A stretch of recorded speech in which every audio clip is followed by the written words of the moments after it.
నమస్కారం. తాడేపల్లిగూడెం రూరల్ జగన్నాథపురం గ్రామంలో భారతీయ జనతా పార్టీ మండల కమిటీ ఆధ్వర్యంలో స్ట్రీట్ కార్నర్ మీటింగ్ జరిగింది. కేంద్రంలో ఎన్డీఏ ప్రభుత్వం ఏర్పడి భారత ప్రధానిగా నరేంద్ర మోడీ 11 సంవత్సరాల పదవీకాలం పూర్తి చేసుకున్న సందర్భంగా వికసిత్ భారత్ కార్యక్రమంలో భాగంగా సోమవారం రాత్రి ఈ సమావేశం నిర్వహించారు. అటు కేంద్రంలోనూ ఇటు రాష్ట్రంలోనూ ఎన్డీఏ కూటమి డబుల్ ఇంజిన్ సర్కార్ ఉండడంతో అభివృద్ధి పరుగులు పెడుతుందని మండల పార్టీ ప్రెసిడెంట్ సమయమంతల కాశీ విశ్వేశ్వరరావు మాట్లాడుతూ అన్నారు. ఎంతో ఎక్స్పీరియన్స్ ఉన్నటువంటి నాయకులు నారా చంద్రబాబు నాయుడు గారి ఆధ్వర్యంలో కొత్త కొత్త ఆలోచనలు, అందరికీ ఏదో చేయాలనే తపన కలిగిన డిప్యూటీ సీఎం పవన్ కళ్యాణ్ గారు ప్రపంచ దేశాలని భారతదేశం ఒక అగ్రస్థానంగా నిలబడుతున్న మోడీ గారి ఆధ్వర్యంలో ఈ 11 సంవత్సరాలు మరి ఇప్పుడు జరుగుతున్న ఈ 1 సంవత్సరం ఎన్నో అభివృద్ధి కార్యక్రమాలు చేసుకుంటూ, అది పోలవరం అయితే కానివ్వండి, అమరావతి అయితే కానివ్వండి, ఏదైనా ఎన్నో అభివృద్ధి కార్యక్రమాలు. ఇంకా ఈ కార్యక్రమంలో జిల్లా vice president Kondapalli Nagesh, rural మండలం పార్టీ ఇన్ఛార్జ్ కంచుమర్తి నాగేశ్వరరావు, ప్రధాన కార్యదర్శులు నల్లూరి శ్రీనివాసరావు, కొల్లి రాజశేఖర్, తమ్మాబత్తుల ధనరాజు తదితర పార్టీ నాయకులు పాల్గొన్నారు.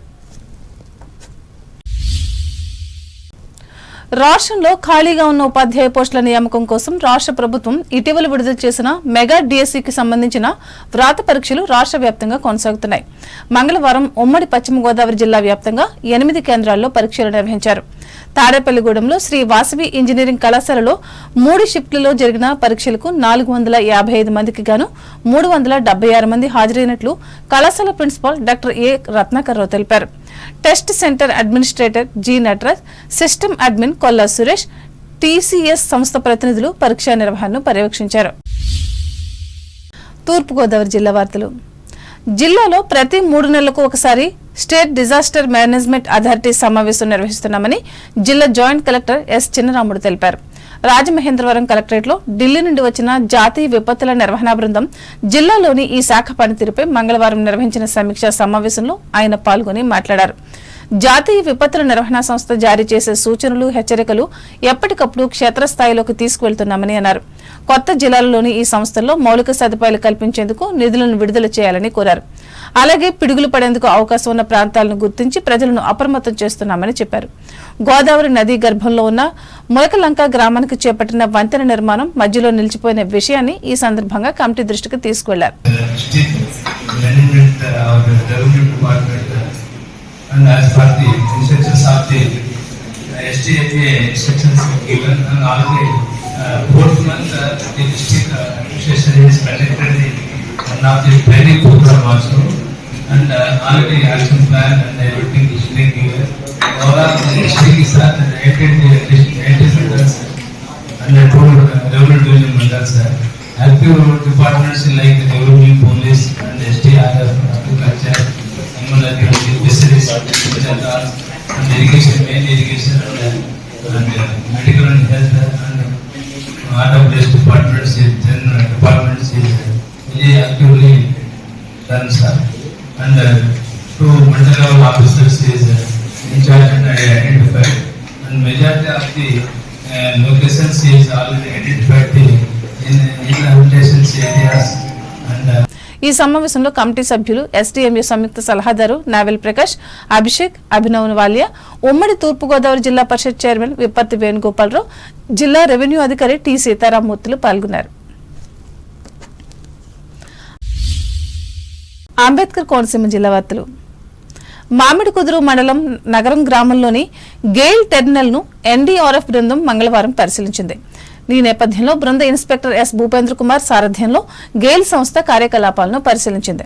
ఈ సందర్భంగా సంస్థ జనరల్ మేనేజర్ ఎం ముఖర్జీ మాట్లాడుతూ గ్యాస్ లీకేజీ ప్రమాదాలను నియంత్రించేందుకు నిరంతరాయంగా రక్షణ బృందం పర్యవేక్షణ చేస్తుందని తెలిపారు. ప్రమాదాలు జరిగే సందర్భాల్లో వాటిని నియంత్రించేందుకు తమకు ప్రత్యేక రక్షణ వ్యవస్థ ఉందని చెప్పారు.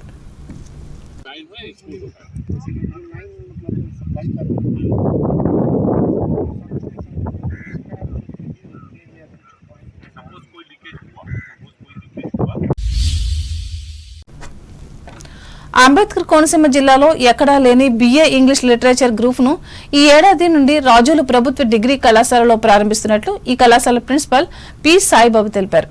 ఈ మేరకు కళాశాల ప్రాంగణంలో మంగళవారం ఈ అంశంపై విలేకరులతో మాట్లాడారు. లిటరేచర్ కోర్సును అభ్యసించిన విద్యార్థులకు మరింత మెరుగైన ఉద్యోగ అవకాశాలు ఉంటాయని చెప్పారు. ప్రతి విద్యార్థికి కంప్యూటర్ పరిజ్ఞానం పెంపొందించే దిశగా తమ కళాశాలలో విద్యాబోధన చేస్తున్నట్లు వివరించారు. విద్యార్థులు ఈ విషయాన్ని గమనించి వినియోగించుకోవాలని సూచించారు. అలాగే తమకు అన్ని విధాలా ప్రోత్సాహం ఇస్తున్న ప్రభుత్వానికి ప్రత్యేక ధన్యవాదాలు తెలిపారు. ఈయన వెంట vice principal TSV Padmanabham, English professor Nalli Rajulu పాల్గొన్నారు. ఏలూరు జిల్లా వార్తలు. పోలవరం ప్రాజెక్టు నిర్వాసితులకు పునరావాసం కల్పించాలని డిమాండ్ చేస్తూ మంగళవారం ఏలూరు కలెక్టరేట్ ఎదుట రైతు కూలీ సంఘం, గిరిజన సంఘాల ఆధ్వర్యంలో వీరు ధర్నా చేపట్టారు. నిర్వాసితులందరికీ భూమి, అడవి పునరావాసాన్ని కల్పించాలని 2017 సంవత్సరంలో కొండ మొదలు పెద్దలతో ప్రభుత్వం కుదుర్చుకున్న ఒప్పందాన్ని వెంటనే అమలు చేయాలని ఈ సందర్భంగా వీరు నినాదాలు చేశారు. ఈ కార్యక్రమంలో సంఘ నాయకులతో పాటుగా నిర్వాసితులు పెద్ద సంఖ్యలో పాల్గొన్నారు. ప్రధానమంత్రి సూర్యఘర్ యోజనను విద్యుత్ వినియోగదారులు సద్వినియోగం చేసుకోవాలని విద్యుత్ శాఖ జిల్లా ఎస్సీ పి సాల్మన్ రాజు కోరారు. ఏలూరు విద్యుత్ భవన్లో సోమవారం రాత్రి జరిగిన మీడియా సమావేశంలో ఆయన మాట్లాడారు. ఇళ్ల వద్ద ఏర్పాటు చేసుకునే సౌర పలకాలకు ప్రభుత్వం రాయితీ ఇస్తోందని అన్నారు. అన్ని జాతీయ బ్యాంకుల్లో రుణాలు పొంది సులభ వాయిదాలో చెల్లించే సౌకర్యం ఉందని అన్నారు. జిల్లాలో ఇప్పటి వరకు 20,507 మంది గృహ వినియోగదారులు సూర్యఘర్ పథకంలో చేరారని, వారిలో 2,108 మందికి 7,500 సామర్థ్యం కలిగిన సౌర పలకాలు ఏర్పాటు చేశామని అన్నారు. తూర్పు ప్రాంత విద్యుత్ సంస్థ ఆధ్వర్యాన ద్వారకా తిరుమలలో 750 KWP సౌర విద్యుత్ ఉత్పత్తి కేంద్రం ఏర్పాటు చేసేందుకు చర్యలు తీసుకుంటున్నామని అన్నారు. జిల్లాలో ద్వారకా తిరుమల, దుగ్గిరాల, చిన్ననిండ్రకొలను, తడికలపూడి, ఎర్రంపేటలను ఆదర్శ సౌర గ్రామాలుగా తీర్చిదిద్దనున్నట్లు వివరించారు. సంయుక్తంగా కలిసి ప్రతి వినియోగదారుడు సొంతంగా కరెంటు తయారు చేసుకోవాలనే ఉద్దేశంతో, అదేవిధంగా మధ్యతరగతి ప్రజలు కంటిన్యూస్గా కొంత అమౌంట్ ఈ సోలార్ ద్వారా సంపాదించుకునే ఉద్దేశంతో కేంద్ర ప్రభుత్వం, రాష్ట్ర ప్రభుత్వం కలిసి ఈ PM సూర్యఘర్ అనే పథకాన్ని ప్రవేశపెట్టడం జరిగింది. ఇది చాలా మంచి పథకం. ఎస్పెషల్లీ మధ్యతరగతి ప్రజలకు ఇది ఒక ఆదాయ వనరుగా భావించడం జరుగుతుంది. ఇది చాలా మంచి పథకం, కానీ అంతగా ప్రచారానికి నోచుకోకపోవడం వల్ల అనుకున్నంత స్థాయిలో ప్రోగ్రెస్ రావడం లేదు. అయినప్పటికీ ఏలూరు సర్కిల్లో మనం స్టేట్లోనే ముందంజలో ఉన్నాం. ఇప్పటికే 2,100 సర్వీసులు పైగా యూనిట్లు అంటాం, అంటే ఒక్కొక్క ఇంట్లో 2,100 పైగా ఇళ్లకు మనం PM సూర్యఘర్ పథకాన్ని ఇవ్వడం జరిగింది. ఆల్రెడీ ఇవన్నీ కూడా ఇప్పుడు రన్నింగ్లో ఉన్నాయి. ఈ పథకం యొక్క ముఖ్య ఉద్దేశం ఏంటంటే, చాలామంది వినియోగదారులు మాకు లైన్ మీద అందుబాటులో ఉండట్లేదు, కరెంటు ఉండట్లేదు, కానీ అనేక PM సూర్యఘర్ పథకం ద్వారా ప్రతి ఇల్లు కూడా ఒక జనరేటింగ్ స్టేషన్గా తయారవుతుంది. ఈ సమావేశంలో EEM రాధాకృష్ణ, DE రమాదేవి, సహాయక ఇంజనీర్ A సంజయ్ కుమార్లు పాల్గొన్నారు. వార్తలు ముగించే ముందు ముఖ్యాంశాలు మరొకసారి. ప్రభుత్వ నిధులతో పాటు దాతల సహకారంతో నిర్వహిస్తున్న అభివృద్ధి కార్యక్రమాలు ఉండి నియోజకవర్గంలో వెల్లడించిన అసెంబ్లీ డిప్యూటీ స్పీకర్ కన్మూరి. ప్రముఖ న్యూక్లియర్ ఫిజిక్స్ శాస్త్రవేత్త MR రాజు భీమవరంలో మృతి. సంతాపం వ్యక్తం చేసిన ప్రజా ప్రతినిధులు, ప్రముఖులు. సీజనల్ వ్యాధుల పట్ల అప్రమత్తంగా ఉండాలి. ప్రభుత్వ వైద్యులకు, సిబ్బందికి సూచించిన తణుకు ఎమ్మెల్యే ఆర్మిల్లి. కె ఇలిందలపురం గ్రామంలో 148 మందికి ఉచిత వైద్య సేవలు అందించిన తణుకు మొళ్లపూడి ఆసుపత్రి పర్యవేక్షించిన సంస్థ డైరెక్టర్ డాక్టర్ మొళ్లపూడి. ప్రజా అవసరాల మేరకు ప్రాధాన్యత ఇస్తున్న అభివృద్ధి పనులు వివరించిన తాడేపల్లిగూడెం ఎమ్మెల్యే బొలిశెట్టి. తాడేపల్లిగూడెం రూరల్ మండలంలో కేంద్ర ప్రభుత్వ పథకాలపై ప్రచారం చేసిన బీజేపీ నాయకులు, కార్యకర్తలు. జిల్లాలో 3 నెలలకు ఒకసారి నిర్వహించనున్న డిసాస్టర్ సమావేశాలు రాజమండ్రిలో ప్రకటించిన తూర్పుగోదావరి జిల్లా జాయింట్ కలెక్టర్ చిన్నరాముడు. మామిడికుదురు మండలంలో పర్యటించిన గెయిల్ టెర్మినల్ బృందం ఆధ్వర్యం వహించిన సంస్థ జిఎం ముఖర్జీ.